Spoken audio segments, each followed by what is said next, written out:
O Evangelho segundo o Espiritismo. Não vim destruir a lei. Não penseis que vim destruir a lei ou os profetas. Não vim para destruí-los, mas para dar-lhes cumprimento. Porque em verdade vos digo que o céu e a terra não passarão, até que não se cumpra tudo quanto está na lei. Até o último jota e o último ponto.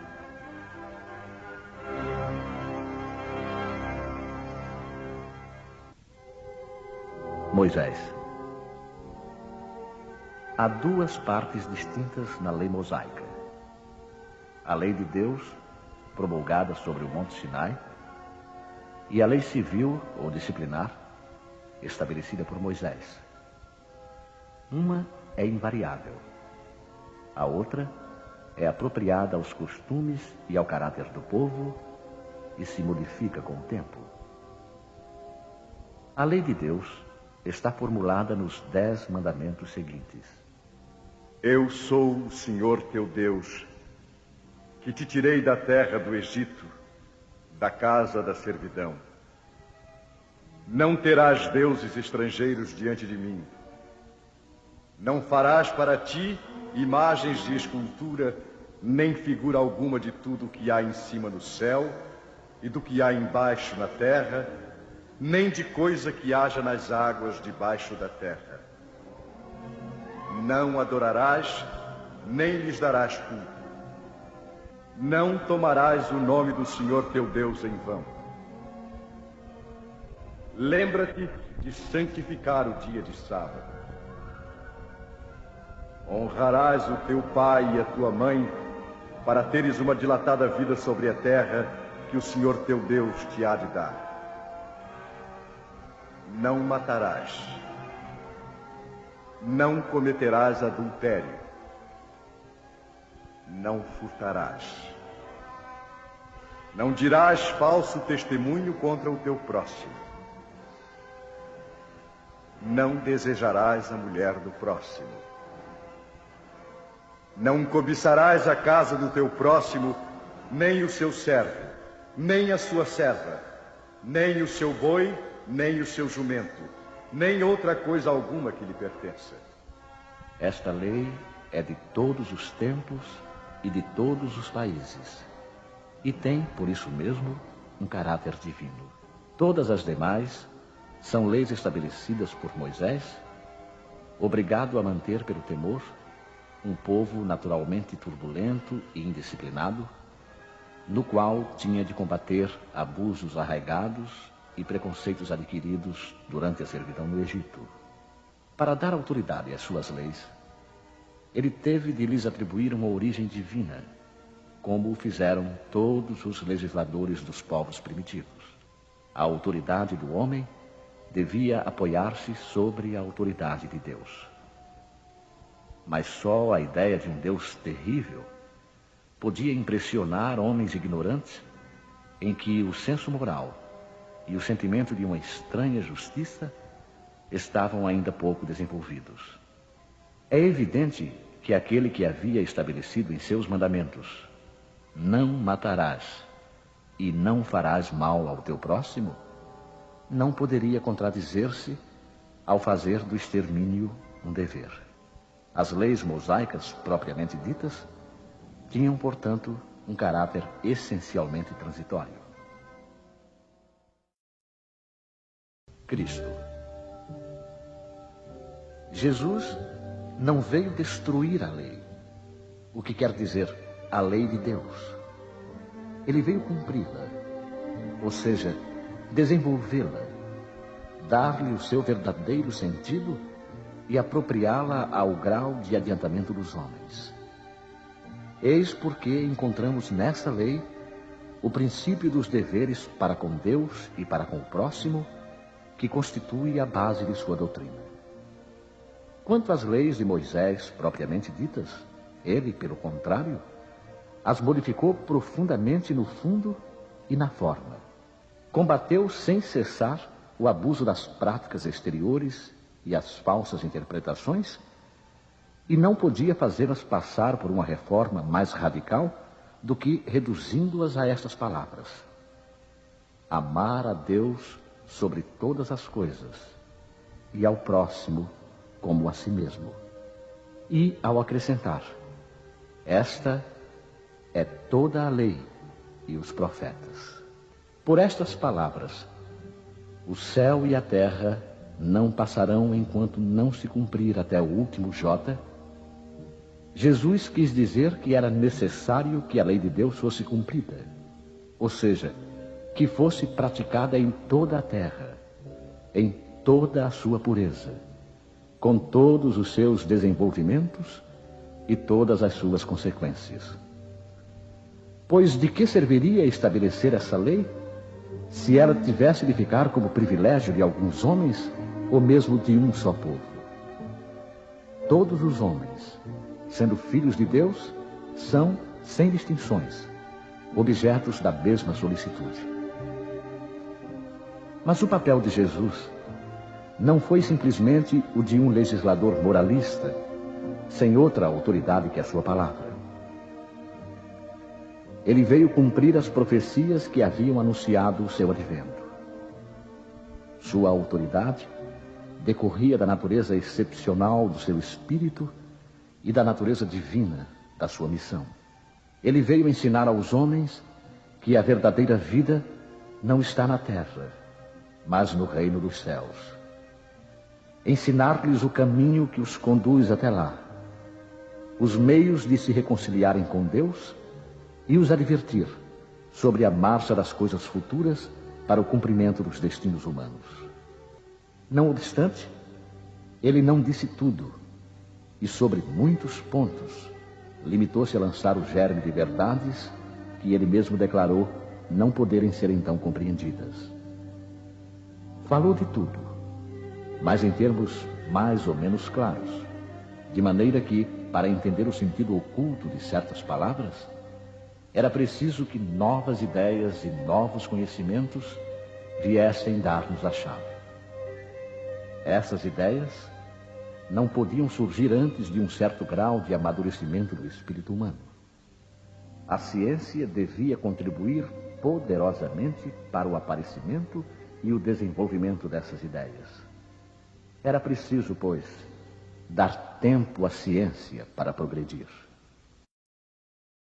O Espiritismo. O Espiritismo é a nova ciência que vem revelar aos homens, por meio de provas irrecusáveis, a existência e a natureza do mundo espiritual e suas relações com o mundo material. Ele nos mostra esse mundo não mais como sobrenatural, mas como uma das forças vivas e incessantemente atuantes da natureza, como a fonte de uma infinidade de fenômenos até então incompreendidos, e por essa razão relegados para o domínio do fantástico e do maravilhoso. É a essas relações que o Cristo se refere em muitas circunstâncias. E é por isso que muitas coisas que ele disse ficaram ininteligíveis ou foram falsamente interpretadas. O Espiritismo é a chave que nos ajuda a tudo explicar com facilidade. A lei do Antigo Testamento está personificada em Moisés. A do Novo Testamento, em Cristo. O Espiritismo é a terceira revelação da lei de Deus. Mas não está personificado em ninguém, porque ele é o produto do ensinamento dado não por um homem, mas pelos Espíritos, que são as vozes do céu em todas as partes da terra e por inumerável multidão de intermediários. Trata-se, de qualquer maneira, de um ser coletivo, compreendendo o conjunto dos seres do mundo espiritual, cada qual trazendo aos homens o tributo de suas luzes, para fazê-los conhecer esse mundo e a sorte que nele os espera. Da mesma maneira que disse o Cristo: eu não venho destruir a lei, mas dar-lhe cumprimento. Também diz o Espiritismo: eu não venho destruir a lei cristã, mas dar-lhe cumprimento. Ele nada ensina contrário ao ensinamento do Cristo. mas o desenvolve, completa e explica em termos claros para todos o que foi dito sob forma alegórica. Ele vem cumprir, na época predita, o que o Cristo anunciou e preparar o cumprimento das coisas futuras. Ele é, portanto, obra do Cristo, que o preside, assim como preside ao que igualmente anunciou. A regeneração que se opera e que prepara o reino de Deus na terra. Aliança da ciência com a religião. A ciência e a religião são as duas alavancas da inteligência humana. Uma revela as leis do mundo material e a outra as leis do mundo moral. Mas aquelas e estas leis, tendo o mesmo princípio, que é Deus, não podem contradizer-se. Se umas forem a negação das outras, umas estarão necessariamente erradas e as outras certas, porque Deus não pode querer destruir a sua própria obra. A incompatibilidade que se acredita existir entre essas duas ordens de ideias provém de uma falha de observação e do excesso de exclusivismo de uma e de outra parte. Disso resulta um conflito que originou a incredulidade e a intolerância. São chegados os tempos em que os ensinamentos do Cristo devem receber o seu complemento, em que o véu lançado intencionalmente sobre algumas partes dos ensinos deve ser levantado, em que a ciência, deixando de ser exclusivamente materialista, deve levar em conta o elemento espiritual, e em que a religião, deixando de desconhecer as leis orgânicas e imutáveis da matéria, essas duas forças, apoiando-se mutuamente e marchando juntas, sirvam uma de apoio para a outra. Então, a religião, não mais desmentida pela ciência, adquirirá uma potência indestrutível, porque estará de acordo com a razão e não se lhe poderá opor a lógica irresistível dos fatos. A ciência e a religião não puderam entender-se até agora, porque, encarando cada uma as coisas do seu ponto de vista exclusivo, repeliam-se mutuamente. Era necessária alguma coisa para preencher o espaço que as separava, um traço de união que as ligasse. Esse traço está no conhecimento das leis que regem o mundo espiritual e suas relações com o mundo corporal. Leis tão imutáveis como as que regulam o movimento dos astros e a existência dos seres. Uma vez constatadas pela experiência essas relações, uma nova luz se fez. A fé se dirigiu à razão. Esta nada encontrou de ilógico na fé, e o materialismo foi vencido. Mas nisso, como em tudo, há os que ficam retardados, até que sejam arrastados pelo movimento geral que os esmagará se quiserem resistir em vez de se entregarem. É toda uma revolução moral que se realiza neste momento sob a ação dos espíritos. Depois de elaborada durante mais de 18 séculos, ela chega ao momento de eclosão e marcará uma nova era da humanidade. São fáceis de prever as suas consequências. Ela deve produzir inevitáveis modificações nas relações sociais, contra o que ninguém poderá opor-se, porque elas estão nos desígnios de Deus e são o resultado da lei do progresso, que é uma lei de Deus. Instruções dos Espíritos. A Nova Era. Um espírito israelita.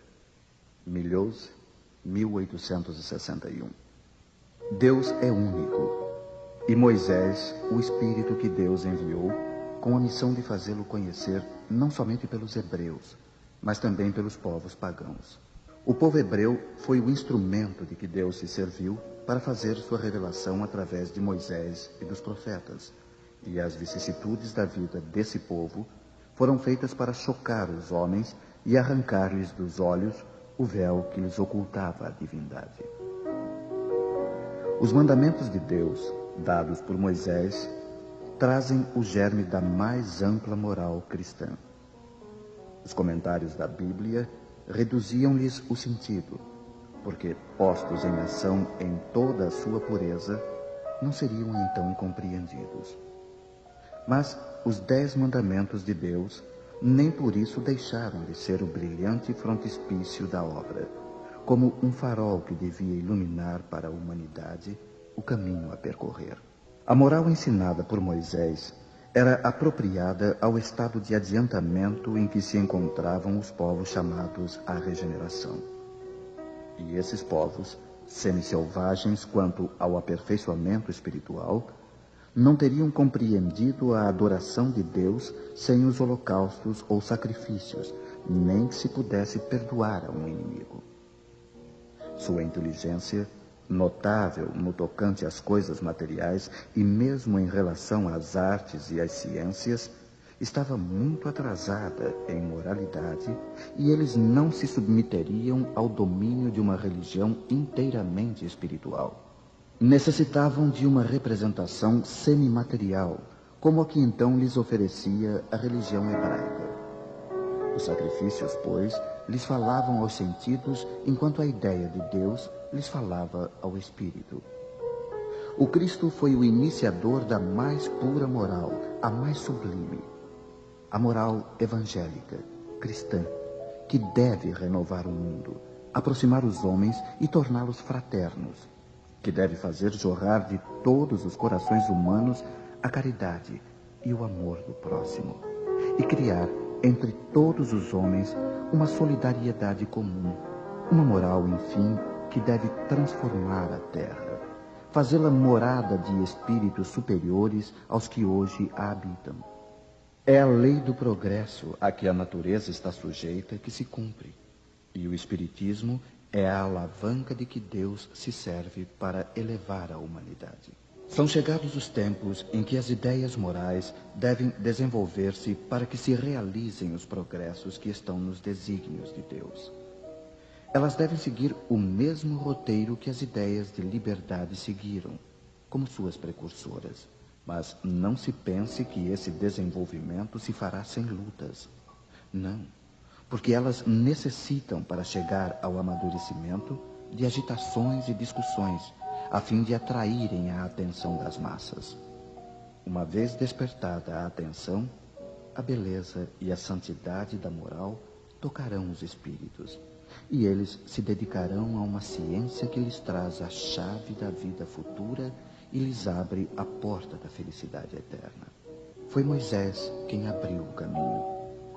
Jesus continuou a obra. O Espiritismo a concluirá. Fenelon, um dia, Deus, em sua inesgotável caridade, permitiu ao homem ver a verdade através das trevas. Esse dia foi o do advento do Cristo. Depois do vivo clarão, porém, as trevas se fecharam de novo. O mundo, após alternativas de verdade e obscuridade, novamente se perdia. Então, semelhantes aos profetas do Antigo Testamento, os espíritos começaram a falar e a vos advertir. O mundo foi abalado nas suas bases. O trovão ribombará. Sede firmes. O Espiritismo é de ordem divina, pois repousa sobre as próprias leis da natureza. E crede que tudo o que é de ordem divina tem um objetivo elevado e útil. Vosso mundo se perdia. A ciência, desenvolvida com o sacrifício dos interesses morais, vos conduzia unicamente ao bem-estar material, revertendo-se em proveito do espírito das trevas. Vós o sabeis, cristãos. O coração e o amor devem marchar unidos à ciência. O reino do Cristo, ai de nós, após 18 séculos e apesar do sangue de tantos mártires, ainda não chegou. Cristãos, voltai-vos para o Mestre que vos quer salvar. Tudo é fácil para aquele que crê e que ama. O amor o enche de gozo inefável. Sim, meus filhos. o mundo está abalado. Os bons espíritos vos dizem sempre: curvai-vos sob o sopro precursor da tempestade, para não serdes derrubados. Quero dizer, preparai-vos, e não vos assemelheis às virgens loucas que foram apanhadas desprevenidas à chegada do esposo. A revolução que se prepara é mais moral do que material. Os grandes espíritos, mensageiros divinos, insuflam a fé para que todos vós, obreiros esclarecidos e ardentes, façais ouvir vossa humilde voz. Porque vós sois o grão de areia, mas sem os grãos de areia não haveria montanhas. Assim, portanto, que estas palavras, nós somos pequenos, não tenha sentido para vós. A cada um a sua missão, a cada um o seu trabalho. A formiga não constrói o seu formigueiro, e animaizinhos insignificantes não formam continentes. A nova cruzada começou. Apóstolos da paz universal e não da guerra, modernos São Bernardos, olhai para a frente e marchai. A lei dos mundos é a lei do progresso. Erasto, discípulo de São Paulo, Paris, 1863. Santo Agostinho é um dos maiores divulgadores do Espiritismo. Ele se manifesta por quase toda parte, e a razão disso a encontramos na vida desse grande filósofo cristão. Pertence a essa vigorosa falange dos pais da Igreja a que a cristandade deve as suas mais sólidas bases. Como muitos, ele foi arrancado ao paganismo, ou melhor diremos, à mais profunda impiedade pelo clarão da verdade. Quando, em meio de seus desregramentos, ele sentiu na própria alma a estranha vibração que o chamava para si mesmo e lhe fez compreender que a felicidade não estava nos prazeres enervantes e fugidios. Quando, enfim, na sua estrada de Damasco, ele também ouviu a santa voz que lhe clamava: Saulo, Saulo, por que me persegues? E exclamou: meu Deus, perdoa-me. Eu creio, sou cristão. E desde então se tornou um dos mais firmes pilares do Evangelho. Podemos ler, nas notáveis confissões desse eminente espírito, as palavras características e proféticas, ao mesmo tempo que ele pronunciou ao ter perdido Santa Mônica. Estou certo de que minha mãe virá visitar-me e dar-me os seus conselhos, revelando-me o que nos espera na vida futura. Que lição nestas palavras e que brilhante previsão da futura doutrina. É por isso que hoje, vendo chegada a hora da divulgação da verdade, que ele já havia pressentido, faz-se o seu ardente propagador e se multiplica, por assim dizer, para atender a todos os que o chamam.